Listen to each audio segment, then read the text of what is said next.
தேவன் அனுக்கிறம் இறக்கமே அதுக்காக சொல்கிறோம். நான் அப்படின்னு ஒரு சாட்சி சொல்ல விரும்புகிறேன். 3 நாள் முன்னாடி எனக்கு ஒரு பல்லு சொத்துக்கள் உடஞ்சி ஒரு பீஸ் கீழே விழுந்துருக்குது. மீதியோட பீஸு பல்ல ஸ்டேயாக இருந்தது வாயிலே. அது கூர்மையாகவும் இருந்தது. 2 நாள் முழுவதும் அந்த பல்லானது அப்படியே நாக்கை குத்தி சீவி கடும் காயத்துக்குள்ளானே நாக்கில் ரொம்ப வேதனைப்பட்டேன். கஷ்டமான சூழ்நிலை காணப்பட்டது. இந்த நாள் காலையிலே நாங்கள் ஆஸ்பத்திரி கடந்து சென்றோம். அவர் சாயங்காலம் வாங்கிட்டு சொல்லி அனுப்பிச்சி விட்டார். சாயந்தரம் போகும்போது ஒரு ஜூனியர் டாக்டர்ஸ் இருந்தாங்க. அந்த முக்கியமான அந்த பெரிய சீனியர் டாக்டர் இல்லை, அந்த ஜூனியர்கிட்ட பார்த்தாங்க. பார்த்துட்டு எக்ஸ்ரே எடுத்துகிட்டு என்ன கண்டிஷன் சொல்கிறேன், இல்லைன்னா அது நம்ம வேறு பல்ல புரிஞ்சு ஆகும்னு சொன்னாங்க. எக்ஸ்ரே எடுத்து பார்க்கும்போது ரொம்ப இன்ஃபெக்ஷனாக இருக்குது, பக்கத்தில் ஃபங்க்ஷன் இன்ஃபெக்ஷனாக இருக்குது, அந்த 2 பல்லு தான் கொடுக்கணும் என்று சொல்லி அட்வைஸ் பண்ணாங்க.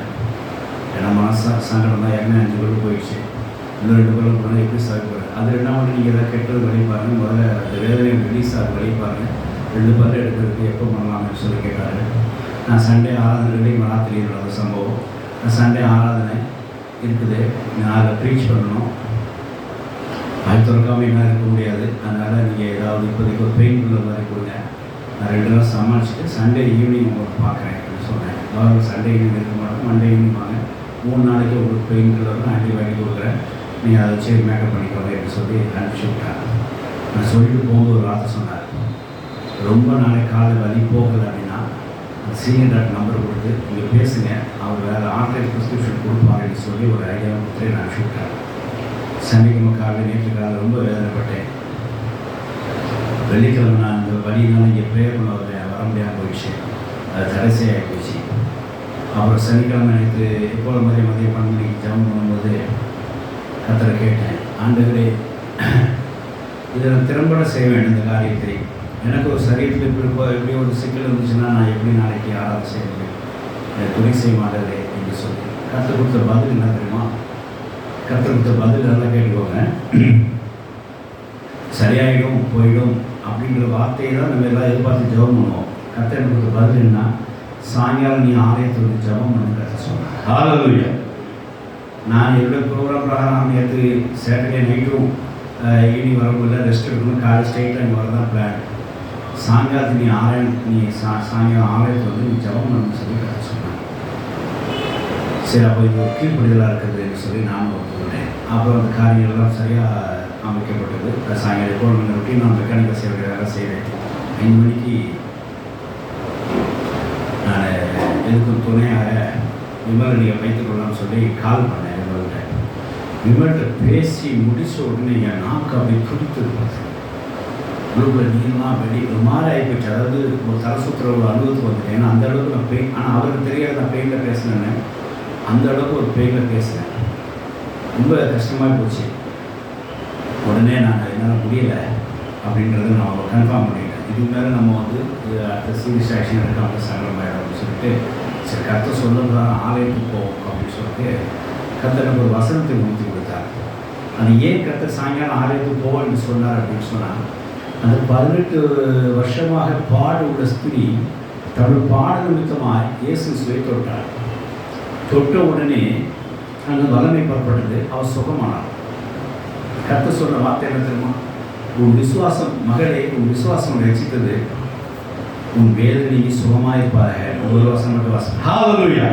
கர்த்தர் சொன்ன வார்த்தை தான், உன் வேதனை நீங்கி சுகமாயிருப்பாக என்று சொல்லி கர்த்தர் சொன்னார். அப்போது ஒரு மனிதனுக்கு அவன் வேதனை நீங்கள் சுகமாக இருக்க வேண்டும் சொன்னால் என்ன செய்ய வேண்டும்? அவன் விசுவாசத்தோடு அந்த ஆலயத்தில் கடந்து வர வேண்டும். அந்த வஸ்திரம் அப்படின்றது, அந்த வஸ்திரமானது தேவனுடைய மகிமை வஸ்திரம் போல அந்த ஆலயத்தை 3 சொல்லி பார்க்குறோம். அந்த வஸ்திரம் அப்படிங்கிறது தேவனை தொடர்றது அதாவது தேவனுடைய ஆலயத்தை உங்களுக்கு பிரவேசிக்கிறார் ஒரு விசுவாசத்தோடு நீ செல் அப்படின்றத அர்த்தம். அதாவது அவ்வளோ நெருக்கடி மத்தியிலே நீங்கள் எப்படி கண்டுபிடிச்சிங்க அப்படின்னு சீசர்கள் கேட்குறாரு. வல்லமை என்னென்னு புறப்பட்டதான் கண்டுபிடிச்சிங்கன்னு சொல்லி, அந்த வல்லமை ஏன் அங்கே போச்சு அப்படின்றத நாங்கள் பார்க்கும்போது, அப்போ வல்லமை எனக்கு போது தான் அத்தனை பேர் நிற்கும் போதெல்லாம் அத்தனை பேருக்கு வல்லமை பேருக்கணும்ல.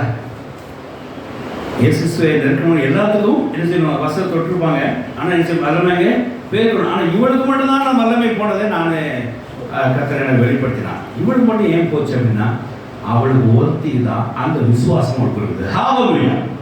விசுவாசத்தை, அதாவது வசனத்தை கேட்கிற மாத்திரம் இல்லாமல் நடக்கையில் பயன்படுத்த வேண்டும். அதுதான் அந்த 100 அதாவது 30 அதுவும் வர்ணத்தம். அவள் நல்ல வேந்த போல கர்த்தரை வார்த்தையை அங்கே கேட்டாள். இவரை தொட்டால், இவரோட பேசினால், இவர் நமக்கு ஒரு, அதாவது இவர் தொட்டாங்கிறத அந்த ஆக்சஸ் எதுக்காக அப்படின்னா, அவர் வந்து நம்மளை வந்து இதெல்லாம் காரணம் சொல்லி அவர்கிட்ட பேச முடியாது. அவ்வளோ கூட்டத்தில் அட்லீஸ்ட் ஒரு வல்லமை ஏதாவது கிடைக்குமா, இல்லை வேறு ஏதாவது கிடைக்குமா, ஒரு ஆசை உண்டாகுமான்னு சொல்லி அவர் தொற்றுவதை அங்கே பார்த்தோம்.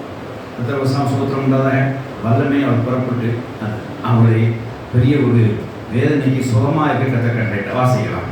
சரிங்களா? மத்தேயு தெரியுமா?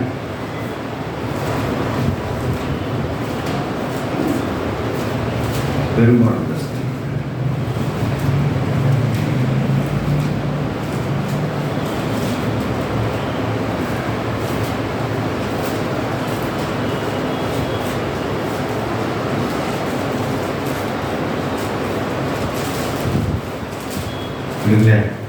தேவனுடைய வசனம் சோத்திரம் உண்டாத அதை வாசித்துக்கோங்க.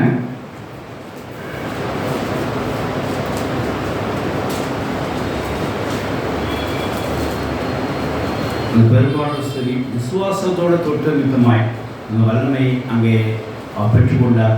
குறிப்பாக வேதனை நீங்கக்கூடிய ஒரு வல்லமையை தேவனிடத்தில் பெற்றுக்கொண்டார். ஹல்லேலூயா. இந்த வசனம் எனக்கு மைண்டில் வந்த உடனே என் மனதுக்குள்ளே ஒரு பரியாசமாக பேசி மாட்டேன். அப்போ நான் நீ சாயங்காலம் விசுவாசத்தோடு போவேன், வரணும் பார்ப்பேன் என்று சொல்லி என் வீட்லேயும் கூட சொன்னேன். அது கொஞ்சம் நக்காராக கூட சொல்லியிருக்கலாம். ஏன்னா அப்படி தான் சொல்லிட்டு நான் ரொம்ப இலக்காரமாக நான் நீ வல்லமையோடு நான் சாயங்காலம் 6 போகிறேன், வல்லமை வரும் அப்படின்னு நினச்சிட்டு போவேன். ஆனால் என்னென்னு தெரியாது, நான் போவேன் என்று சொல்லி வீட்டில் சொன்னேன். அது என் மனசில் ஒரு சின்ன ஒரு அதை பற்றி எனக்கு ஒரு அசட்டு சிரிப்பு இருந்தாலும் கூட கர்த்தருக்கு கீழ்ப்படிங்க எண்ணம் எனக்கு இருந்தது. சாயங்காலம் சொல்லியிருக்கிறார் அப்படின்றதான். ஸோ அப்போ அதுக்கு கீழ்ப்படிஞ்சு எதாவது செய்வோம் அப்படின்னு சொல்லி இங்கே வந்து உட்கார்ந்தேன், மனதாக போட்டேன். அரமண்டல் இருக்கிற பிதாவை அன்பு போல ஆரம்பிக்க கூட என்னால் முடியல. அந்த வாழ்க்கை சுள்ளு நாக்கு குத்தி கொண்டே இருந்த பல்லு. நான் ஒரு 5 நிமிஷம் உட்கார்ந்து விட்டுட்டு உடனே அவர் அந்த பெரிய டாக்டருக்கு ஒரு ஆடியோ மெசேஜ் ரெக்கார்ட் பண்ணி அவருக்கு போட்டு விட்டேன். என்னால் ஒரு ஆக்சஸ் பண்ண முடியல, பள்ளி அதாவது வாய் திறக்க முடியல, பேச முடியல. எனக்கு வேறு ப்ரிஸ்கிரிப்ஷன் கொடுங்க, நாளைக்கு எனக்கு உடனே ரெடியாகிற மாதிரி ஏதாவது மருந்து கொடுங்கன்னு சொல்லி அது பாருங்க. பெரிய ஆச்சரியம் பாருங்க.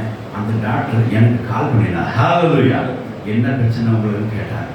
தேவ சமூகத்தில் நைட் நடந்த சம்பவம். இந்த மாதிரி வாயை திறக்கல, இப்போ கூட பல்ல குத்தி தான் பேச போகிறேன். எங்கே இருக்கீங்க அப்படின்னா, நான் தில்லையில் தான் இருக்கேன், நீ உடனே கிளினிக்கு வாங்க, நான் வந்து மாத்திரை கொடுத்துருவேன், நீ வாங்க, நான் உங்களுக்கு ஏற்பாடு நான் பார்த்து உங்களுக்கு சொல்கிறேன், முடிஞ்சால் அந்த பல்ல அந்த முனையில் அந்த கூர்மையாக அந்த பல்ல நான் தேய்ச்சி விட்றேன், வாங்க மணிக்கு விட்றேன்னு சொன்னேன்.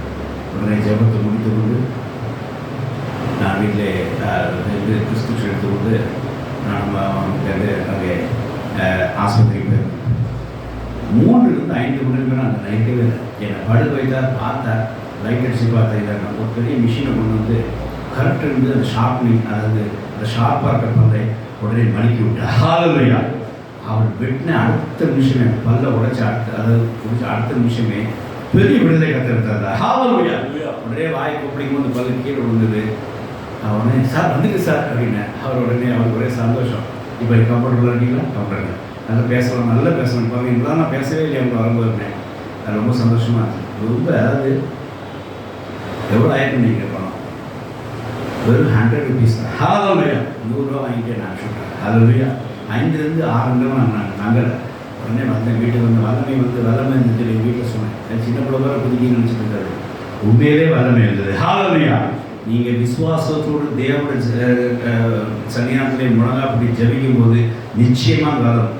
நான் மறுபடியும் சொல்கிறேன், எக்ஸாம்பிள் சாட்சி ஏன் சொல்கிறேன்னா, பல பேர் அங்கே தேவன் இயேசு கிறிஸ்துவை நெருக்கி கொண்டிருந்தார்கள். அவங்க வஸ்திரம் மேல், அதாவது இவர்கள் இயேசு வஸ்திரம் மேல் அவங்க தொற்றுக்கலாம், பற்றுக்கலாம்.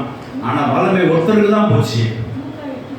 லூக்கா 8:43 வாசிங்க. ஆனால் அந்த வல்லமை ஒருத்தருக்கு தான் போச்சு. ஏன் அந்த ஒருத்தருக்கு வல்லமை போச்சு அப்படின்னா, அவர் தான் விசுவாசோடு கீழ்பட்டு அங்கே போன விட்டமாய் அந்த விசுவாசத்தினால வல்லமையை கண்டார். ஆமென். ஹல்லேலூயா. அதே வல்லமை நேற்று நான் விசுவாசத்தோடு இருந்து ஜெபம் பண்ணும்போது கர்த்தர் எனக்கு காண்பித்தார். ஹalleluya. இந்த பல்லிருந்து அந்த பல் வேதனையிலிருந்து விசேஷமாய் அந்த நாக்கில் புல்ல இருந்து அந்த பல் ஷார்ப்பனானது என்னை குத்தி கொண்டு வந்து வேதனை உண்டு பண்ணது. அந்த வேதனை கர்த்தர் எனக்கு விடுதலை கொடுத்தா கர்த்தர் வெள்ளமை இறங்கி நிறுத்தமாய் அந்த நாக்கு புண்ணு வேதனை இருந்து கர்த்தர் விடுதலை கொடுத்து ஆசீர்வதித்தார். இன்னைக்கு தேவ சன்னிதானத்தில் நிற்க முடியாது அப்படின்னு கிருபை செய்தார். கர்த்தருக்கு சாட்சியா இருக்கிறேன். ஆமென். ஹalleluya.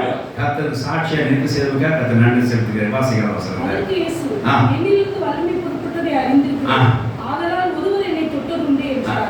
அப்பொழுது அந்த ஸ்திரீ நான் அறிந்திருக்கவில்லை என்று கண்டு நடுங்கி வந்து அவன்பாக விழுந்து நான் அவரை தொட்ட காரணத்தில் உடனே தான் சுத்தமானதையும் எல்லா ஜனங்களுக்கும் முன்பாக அறிவித்தாள். ஆமென். நான் தொட்டதையும் சொத்தமா அறிவித்தா. அதுதான் நீங்க செஞ்சிருக்கிறேன். ஹalleluya. நான் இங்க வந்து ஜெபம் பண்ணதும் கர்த்தர் வல்லமை பெற்றுக்கொண்டதும் அதை எல்லா சொஸ்தமானதையும் இப்ப தேவ சமூகத்திலே அறிக்கை செய்யறேன். ஆமென். ஹalleluya. அடுத்த வசனம் வாசிங்க. அடுத்த வசனம். அவரை பார்த்து மகளே மகளே திடன்கொள் விசுவாசம் உன்னை ரட்சித்தது. அவன் விசுவாசம் உன்னை ரட்சித்தது. ஹalleluya.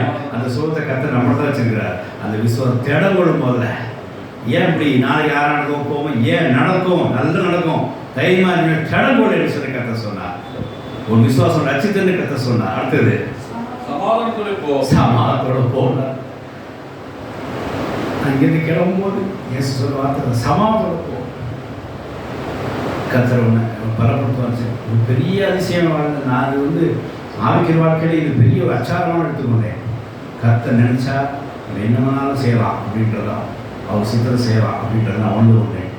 சமாதானத்தோட கர்த்தருக்கு கிளம்பி செய்யலாம். அடுத்தது அந்த டாக்டர் வான்னு சொன்ன சமாதானத்தை கிளம்பி போனேன். அடுத்தது அவர் இப்படி பேசிக் கொண்டிருப்பீங்க. அது ஜெபாலயத்தோட வீட்டுல இருந்து இல்லை நான் சொன்ன அந்த வார்த்தை வேற போதில் இருக்கா. உன் வேதனையை சுகமா என்று சொல்லி கர்த்தர் சொன்ன வார்த்தை. அது இதே தான் சொன்ன வார்த்தை தான். சரி, வீட்டுக்கு தேடி எடுத்துக்கோங்க. கர்த்தர் வசனம் ஸ்தோத்திரம் உண்டாக. ஆகையினால் கர்த்தர் எனக்கு நல்ல சாயங்காலம் வந்து ஜெபித்த போது கர்த்தர் வல்லமை இறங்கி கர்த்தர் எனக்கு உள்ள நாக்கின் புண்ணின் வேதனையை நீக்கி போட்டு கர்த்தரை சுகப்படுத்தி நாட்டு தேவ சன்னிதானத்திலே என்னை சாட்சியை நிறுத்திருக்கார். தேவ நன்றி செலுத்து. கர்த்தருக்கு என் மகிமை உண்டாகட்டும். கர்த்தருக்கு மகிமை. ஹalleluya. நான் கூட கர்த்தர் உணவு கொடுத்தார். திடம் கூட சொல்லும்போது எனக்கு ஒரு காரியத்தை உணவு கொடுத்தார். அதாவது பாடுள்ள போது சில பேர் பாடுள்ள போது விசுவாசத்தை விட்டுவார்கள். ஆனால் நம்ம என்ன செய்யணுமோ பாடுள்ள போது விசுவாசத்தில் நமக்கு வர பாடுகள்லாம் விசுவாசம் வந்து வளருக்காக இருக்கிறதா. சில பேர் பாடுள்ள ஆட்கள் தான் விசுவாசத்தை விட்டுருவாங்க. அந்த வசனம் உள்ளே போகும், உலகம் மயக்கவும் நெருக்கங்கள் வந்தோடனே அவங்க என்ன செய்கிறாங்க விட்டு அந்த வசனத்தை என்ன செய்கிறாங்க எடுத்து போட்டுடுறாங்க. ஆனால் அப்படி இருக்கக்கூடாது. நம்ம விதை கொடுக்கணும். விதையை விதைச்சதுக்கப்புறம் அது பலன் கொடுக்கணும்னு நினச்சிங்கன்னா அந்த பாடுள்ள நேரத்திலே விசுவாசம் காணப்பட வேண்டும். அந்த பாடுள்ள ஸ்திரீ பாடு இருக்கும்போது தான் இயேசு தொட்டு அந்த மகிமை அடைந்து மார்க்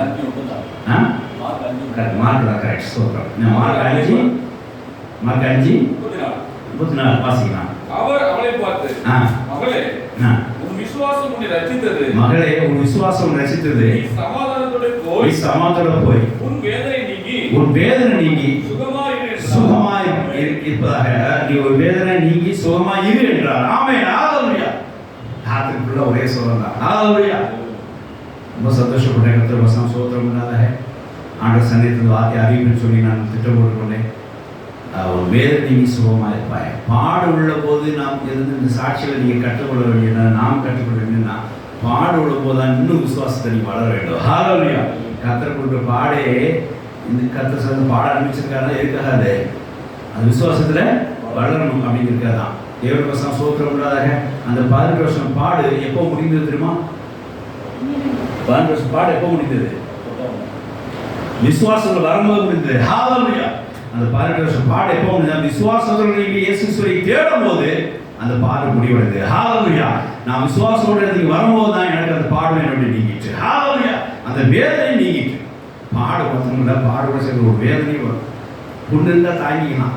ஆனால் ஒரு புண்ணில் போய் ஏதாவது ஒரு பூச்சி கொத்துச்சுன்னா எப்படி இருக்கும்? அது வேதனை. பாடுக்கும் வேதனைக்கும் வித்தியாசம் இருக்குது. வயல் அடிபட்டுருக்கோம், அடிக்கடி சொல்லுவோம் வயல் அடிபட்டுருக்கோம், அது கெட்டு போட்டுருப்பாங்க. எம்மோ அடுத்த அது அவன் கேஷுவலாக 3-4 நாள் அந்த கெட்டில் உருவாடிட்டு இருப்பான். திடீர்னு எம்மோ துண்டுபட்டதுலேயே அடிச்சாமா அப்படின்னு சொன்னால் ஏன் கத்துறான்? வேதனை. உன் காயத்தில் வலி வேற வேதனை வேற. எனக்கு இது வந்து வேதனை நீக்கப்பட்டது வேதனையாகும். ஹalleluya. அப்புறம் அது எனக்கு இது முதல் காரியம் இந்த சம்பவத்தில் அறிந்து கொண்டது.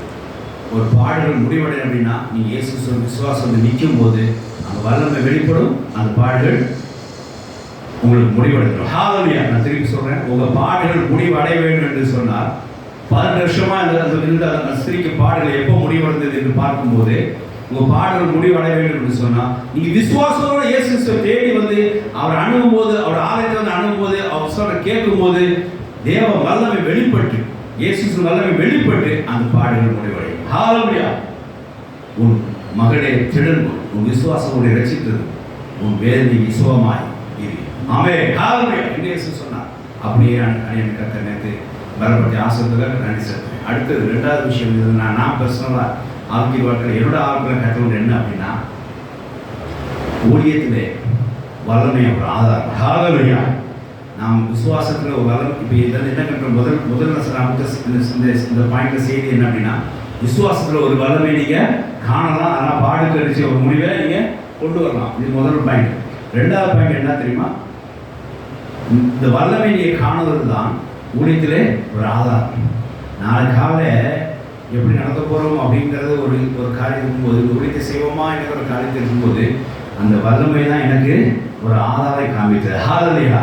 அதனால் ஊழியத்தில் வல்லமை ஒரு ஆதாரமாக இருக்குன்னு சொல்லி கர்த்தர் பார்த்துனா, எப்போல்லாம் நீங்கள் நம்ம வலிவடைந்திருக்கிறோமோ தொய்வடைந்திருக்கிறோமோ ஊழியத்தில் விசுவாசம் காணப்பட்டு அந்த இயேசு வல்லமையை நாம் பெற்றுக்கொள்ளும்போது அந்த வல்லமை ஒரு ஆதாரமாக இருந்த ஊழியத்தை நடத்துகிறதுன்னு சொல்லி நான் அறிந்து கொண்டேன். கர்த்தர் சந்தோஷம் உண்டாக.